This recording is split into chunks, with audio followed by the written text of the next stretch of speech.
मैं हूं शुभी मिश्रा आपके साथ। चलिए करते हैं बुलेटिन की शुरुआत। पहली खबर राजधानी रांची से आपको बताएं, जहां ईडी दफ्तर में कांग्रेस विधायक अंबा प्रसाद से लगातार तीसरे दिन पूछताछ चल रही है। मीडिया से दुखड़ा साझा करते हुए उन्होंने कह दिया कि ईडी की छापेमारी की वजह से उनका लोकसभा चुनाव लड़ने का सपना टूट गया।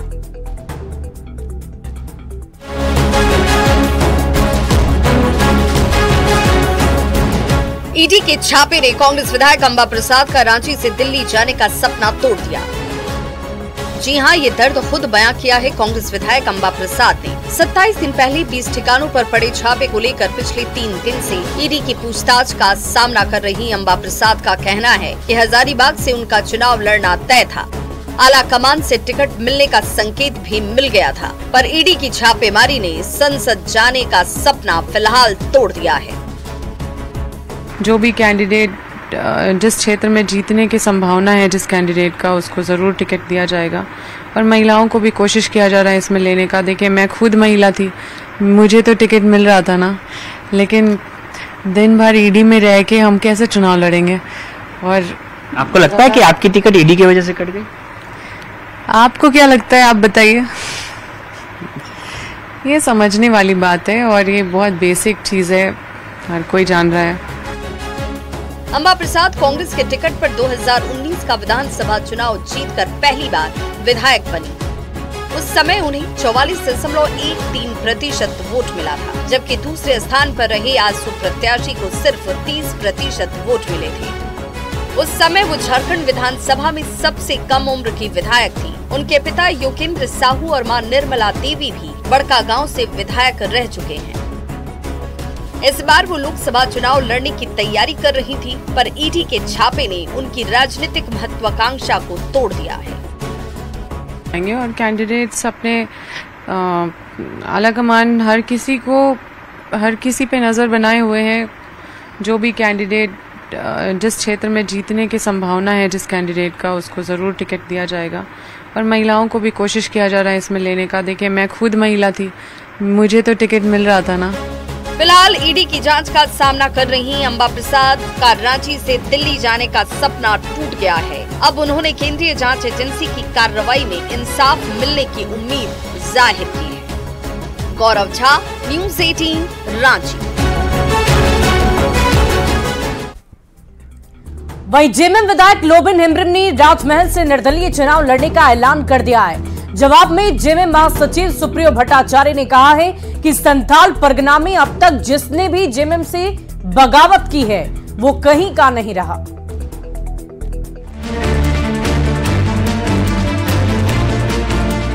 बोरियो के जेएमएम विधायक लोबिन हेम्ब्रम एक बार फिर गुस्से से लाल पीले दिखे। अपनी सरकार और अपनी ही पार्टी को जमकर कोसा और कहा है कि हेमंत सोरेन के जेल जाने के बाद छोटे भाई बसंत सोरेन को मौका मिलना चाहिए था।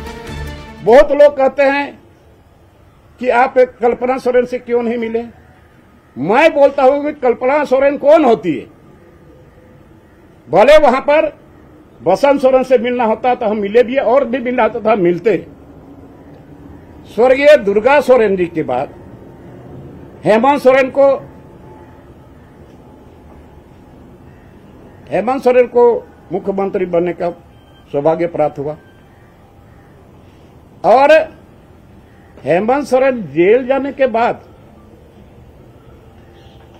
मौका मिलना चाहिए था बसंत सोरेन। जेएमएम विधायक लोबिन हेम्ब्रम राजमहल लोकसभा से चुनाव लड़ना चाहते थे, पर जैसे ही विजय हांसदा को तीसरी बार उम्मीदवार बनाने का ऐलान किया गया, वो भड़क गए और कहा कि अब जेएमएम में मेरे लिए जगह नहीं बची। वो राजमहल से निर्दलीय चुनाव लड़ेंगे, जीतेंगे और जीतने के बाद जेएमएम को बचाने का अभियान चलाएंगे, पर जेएमएम से इस्तीफा नहीं देंगे। लोगों के कहने के मुताबिक अब मेरा झारखंड मुक्ति मोर्चा में जगह नहीं है, लेकिन फिर भी मैं निर्दलीय जीतूंगा तो झारखंड मुक्ति मोर्चा को भी बचाने का हम काम करेंगे कि मैं इंडिपेंडेंट लड़ूंगा और अंजाम क्या होगा, बट मेरा पूरा उम्मीद है कि लोकसभा सीट हम जीतें। लोबिन हेम्ब्रम के बगावती तेवर पर जेएमएम की ओर से तीखा जवाब आया। जेएमएम महासचिव सुप्रियो भट्टाचार्य ने कहा है कि विधायक लोबिन हेम्ब्रम को अपने फैसले पर पुनः विचार करना चाहिए, क्योंकि संथाल परगना में अब तक जिसने भी तीर धनुष छोड़ा उसे जनता ने छोड़ दिया। वो निर्दलीय चुनाव लड़ना चाहे तो लड़े, पर जेएमएम उन्हें पार्टी से नहीं निकालेगी। बोलूंगा जरूर ये बात को कि उनको पुनर्विचार करना चाहिए, और हमारी पार्टी की परंपरा रही, हम पार्टी से कभी किसी को निकालते नहीं। अति महत्वाकांक्षी लोग निकल जाते हैं, तो यहां तो हम लोगों का एकदम, जिसको हम लोग बोलते हैं ना, क्रॉस वेंटिलेशन रखते हैं। लोबिन हेम्ब्रम की बगावत ने जेएमएम के लिए राजमहल के रास्ते में जरूर रुकावट खड़ी कर दी है, पर जेएमएम का दावा है कि लोबिन हेम्ब्रम के चुनाव लड़ने की घोषणा से कोई फर्क नहीं पड़ने वाला है। रांची से संजय सिन्हा के साथ अविनाश कुमार की रिपोर्ट। वहीं जेएमएम विधायक लोबिन हेम्ब्रम के निर्दलीय चुनाव लड़ने के ऐलान पर बीजेपी ने निशाना साधा है। बीजेपी प्रवक्ता प्रतुल शाहदेव ने कह दिया कि लोबिन हेम्ब्रम का विद्रोह सिर्फ एक झलक है। जेएमएम के अंदर अभी भी कई नेता विद्रोह के मूड में हैं। लोकसभा चुनाव में झारखंड की जनता जेएमएम को करारा जवाब देगी। निर्दलीय प्रत्याशी के रूप में राजमहल चुनाव लड़ने की घोषणा की और कहा कि जिन मूल्यों पर झारखंड मुक्ति मोर्चा स्थापित हुई थी, आज वो पूरे तरीके से बिखर गया। उनका कहना बिल्कुल सही था कि स्थानीय नीति, स्थानीय लोगों को हक देने के नाम पर आए झारखंड मुक्ति मोर्चा में सिर्फ भ्रष्टाचार हुआ। तो लोबिन हेम्ब्रम तो हमें लगता है सिर्फ झांकी है। झारखंड मुक्ति मोर्चा में जिस तरीके का आक्रोश नेताओं के भीतर पनप रहा है और जिस तरीके से विद्रोह के सुर चारों तरफ दिख रहे हैं, आप इंतजार कीजिए लोकसभा के चुनाव में जब ये एक भी सीट नहीं जीत पाएंगे ना, तो इनके पार्टी का फिर से एक विभाजन तय है और झारखंड की सभी 14 सीट पर कमल खिलेगा, ये दावा किया है बीजेपी के प्रदेश अध्यक्ष बाबूलाल मरांडी ने। जामताड़ा में उन्होंने कार्यकर्ताओं के साथ मीटिंग की। इस मौके पर दुमका की प्रत्याशी सीता सोरेन, विधायक रणधीर सिंह और लोकसभा प्रभारी राज परिवार के साथ साथ कई नेता और कार्यकर्ता मौजूद रहे। बैठक में दूसरे दलों के कई नेता और कार्यकर्ताओं ने बीजेपी का दामन थामा है। से सरकार चल रही है, ये सरकार ने क्या किया है? ये सरकार जब से बनी है तब से सिर्फ झूठ और फरेब भी यहाँ पर चल रहा है। किसी का इससे भला नहीं हुआ, राज्य का विकास नहीं हुआ और पब्लिक जो है कि पूरे के पूरे भारतीय जनता पार्टी के साथ है। वहीं झारखंड में बीजेपी लगातार अपना कुनबा बढ़ाने में जुटी है और इसी कड़ी में विपक्ष के नेता यानी कि अमर बावरी और राज्यसभा सांसद आदित्य साहू ने भीम आर्मी के कई नेताओं को बीजेपी की सदस्यता दिला दी है। साथ ही कांग्रेस नेता वीरेंद्र राम समेत कई और नेताओं ने बीजेपी का दामन थामा।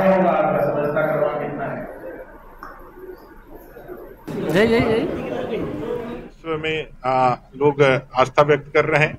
देश के अंदर सभी समाज के लोग वो जात पात से ऊपर उठ करके उनको लगता है कि बाबा साहेब भीमराव आम्बेडकर जी के संविधान में प्रदत्त ताकत का अगर कोई यदि सही मायने में जन कल्याण के लिए उपयोग कर रहा है और जनता का कल्याण कर रहा है, तो सबसे ज्यादा जरूरी इतने दशकों के बाद भी दलित और आदिवासी भाइयों को है, तो यह नरेंद्र भाई मोदी जी कर रहे हैं। 3 साल में हमने बहुत सारी आवाज उठाई, लेकिन कहीं भी कांग्रेस का कोई भी नेता, कोई भी सांसद, कोई भी विधायक कहीं ने सपोर्ट नहीं किया। पिछले महीने ही मैंने दलितों के मामले में आवाज उठाई, मैं जेल भी गया, मगर कोई भी पदाधिकारी बोलने को तैयार नहीं। मैं ये समझ चुका था कि कांग्रेस केवल दलितों का इस्तेमाल कर रही है।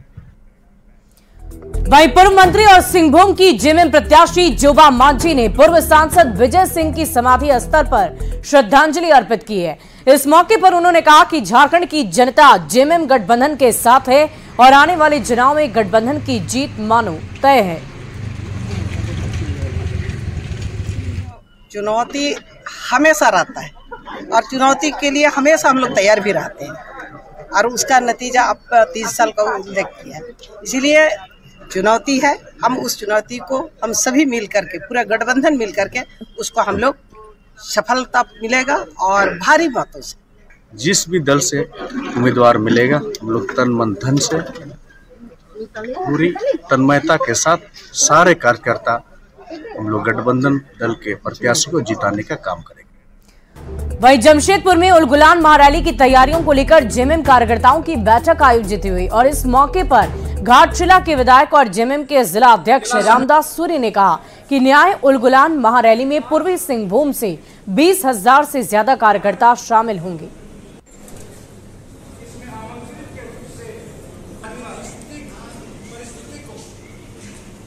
से भी हम लोग 21 अप्रैल को 20,000 से ज्यादा लोग हम लोग कुछ करेंगे, एक साथ यहाँ से रैली निकाल के हम जाएंगे। इस जिला से 20,000 से ज्यादा लोग वहाँ पर उस महारैली में पहुँचने का काम करेंगे हम।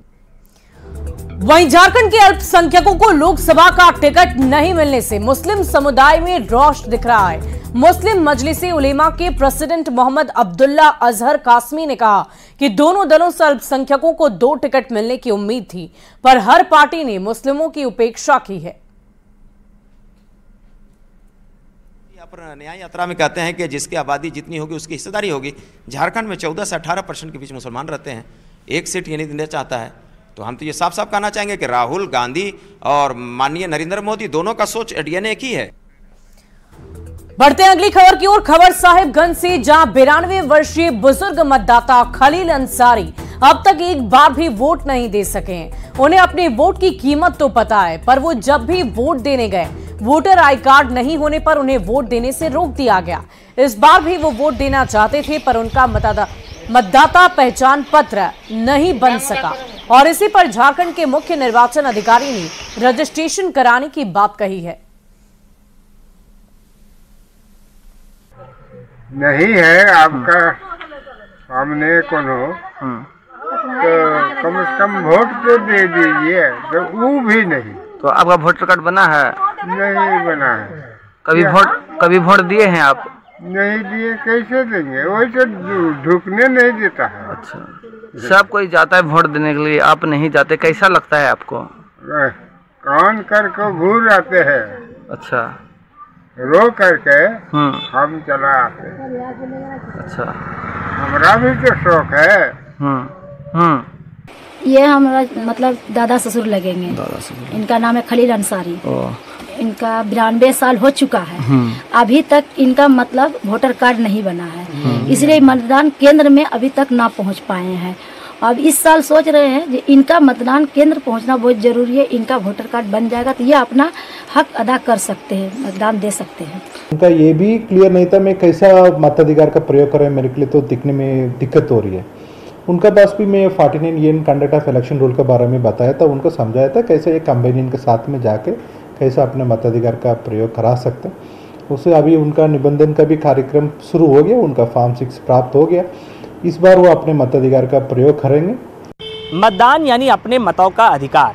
जब 92 वर्षीय खलील ने 92 वर्ष तक अपने मतों का अधिकार और उसका उपयोग नहीं किया, तो इस बार इलेक्शन कमीशन की नज़र उन पर पड़ी है। साहिबगंज के रहने वाले खलील को आश्वासन दिया गया है कि इस बार जब 1 तारीख को यानी 1 जून को वो वोटिंग देने जाएंगे तो उस दौरान उनके पास उनका वोटर कार्ड होगा और वो अपने मत का इस्तेमाल कर पाएंगे। कैमरा पर्सन संजीव तिवारी के साथ गौरव झा, न्यूज़ 18 रांची।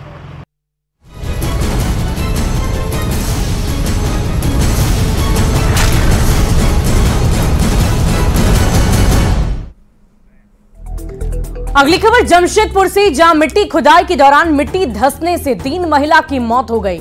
मामला बैरागोड़ा प्रखंड के कोकमारा गांव के पास की है, जहां सड़क के किनारे मिट्टी खुदाई के दौरान ये पूरा हादसा हुआ है। हादसे में 5 महिला जख्मी हो गई।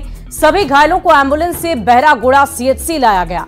जानकारी के अनुसार महिलाएं घर की पुताई के लिए मिट्टी लेने गई हुई थी और वहीं हादसे की जानकारी मिलते ही स्थानीय विधायक समीर महंती समेत कई प्रशासनिक पदाधिकारी मौके पर पहुंचे।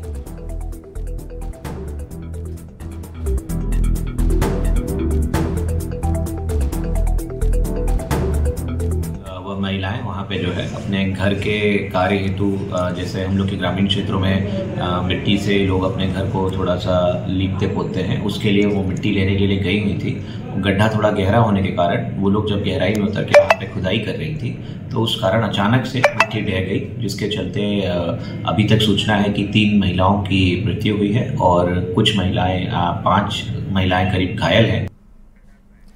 वहीं हजारीबाग के बड़का गांव में दुकानदारों ने बाजार बंद कर अपना विरोध दर्ज करा दिया। दरअसल मंगलवार को छवनिया में दो समुदायों में झड़प हो गई थी, जहां कलश यात्रा के दौरान दोनों पक्ष आपस में भिड़ गए। घटना के बाद पूरे क्षेत्र को छावनी में तब्दील कर दिया गया। वहीं धारा 144 लगा दी गई है। जानकारी के अनुसार दूसरे समुदाय के कुछ लोगों ने कलश यात्रा को रोकने की कोशिश की और इसी दौरान ये झड़प हो गई। हालांकि पुलिस के पहुंचने पर मामला शांत हो गया है और इसके बाद कलश यात्रा आगे बढ़ाई गई। ऐसे में दुकानदारों ने बाजार बंद कर असामाजिक तत्वों पर कार्रवाई की मांग की है।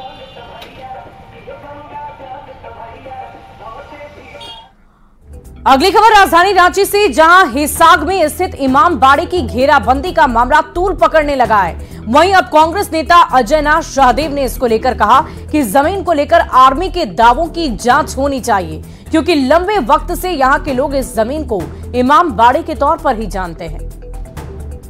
इस्तेमाल वहां के स्थानीय लोग इसका करते आ रहे हैं और उसी जमीन के बारे जो कल सूचना मिली कि वहाँ के जो कमेटी के लोग थे उसकी बाउंड्री वॉल करा रहे थे, तो उसी पे अचानक पहली बार, ये पिछले 25 वर्षों में पहली बार ऐसा हुआ है कि आर्मी ने उस जमीन पे क्लेम किया। और जब स्थानीय लोगों ने सब बात नहीं सुनी तो वो थाना में जाके और सीनियर अधिकारियों से मिलके वहाँ पुलिस ने उनकी गिरफ्तारी कर ली, जो वहाँ के लोग, जो कमेटी के लोग थे। और आज इसको लेके काफ़ी बातें हो रही हैं, लेकिन ये बात सच है कि वो जमीन जो है सार्वजनिक इस्तेमाल में ही आ रही है पिछले 25-30 वर्षों से अधिक समय से। खबर धनबाद से, जहां झरिया 4 नंबर रोड पर युवतियों के बीच जमकर मारपीट हो गई। जमकर लात घूंसे और लाठी डंडे चले। मारपीट के दौरान एक युवती बीच सड़क पर गिरकर बेहोश हो गई। बावजूद इसके दूसरे गुट के उपद्रवी उस पर लात घूंसे बरसाते रहे। मारपीट की घटना से रोड जाम हो गया। राहगीरों के बीच बचाव करने पर मामला शांत हुआ है। रेस्टोरेंट में युवतियां दोस्तों के साथ पार्टी कर रही थी और तभी किसी बात को लेकर दोनों में बहसबाजी शुरू हो गई और मामला इतना ज्यादा बढ़ गया कि बात मारपीट तक आ गई।